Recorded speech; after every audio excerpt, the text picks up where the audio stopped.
the lacrimal gland right here. It has a number 7 on it. That's the superolateral side of the eye. The white part of the eye right here is the sclera. That's a number 8 right here on this model. That's the sclera. The choroid. The choroid is best seen on this eye right here. There's 3 layers to the eye. The white layer is the sclera. On this model, the middle layer is pink. And on this model, the inside layer is kind of yellowish orange. So the sclera is the outer layer, the choroid's the middle layer, and the retina is the yellow-orange inner layer. So the choroid is pink on this model. Choroid is pink. The retina on this model is that yellow-orange stuff.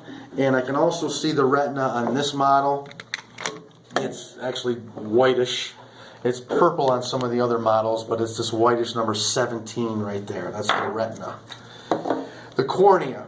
This clear, transparent structure here on the outside of my eye is the cornea. I'm going to take that off. And when I take the cornea off, you can see the iris underneath it. So this is the iris. It's the color of your eye.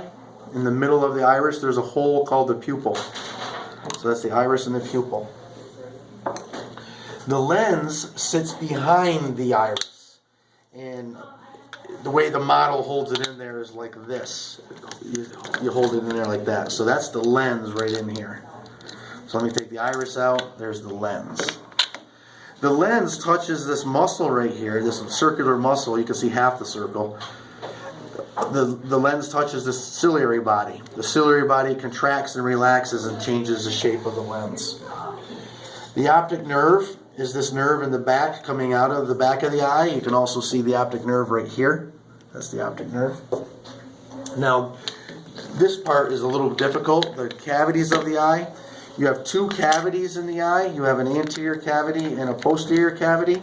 The anterior cavity is everything between the cornea and the lens. That's the anterior cavity. The posterior cavity is everything behind the lens. So this structure right here represents the posterior cavity. But as it turns out, there's 2 compartments to the anterior cavity.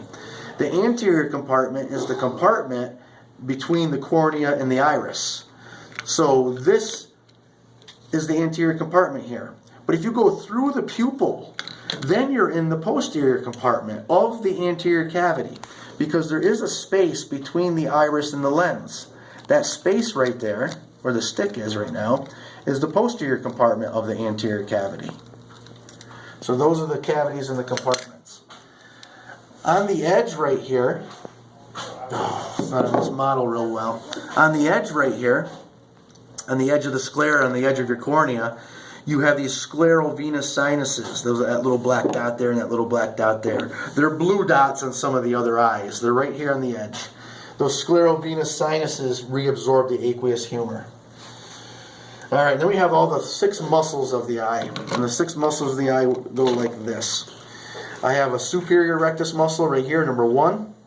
I have a lateral rectus muscle right here, number 4. I have a medial rectus muscle right here, number 3. I have an inferior rectus muscle down here, and that's number, it's on the back, that's number 2. And I have 2 oblique muscles. This number 5 is the tendon of my superior oblique muscle, and my inferior oblique muscle is right here, number 6. Well, I really didn't show you the superior oblique muscle yet. I just showed you the tendon of it. So I'm going to show you the superior oblique muscle right now. The superior oblique muscle on the sagittal head is right here. Now notice how the tendon goes through this piece of connective tissue called the trochlea.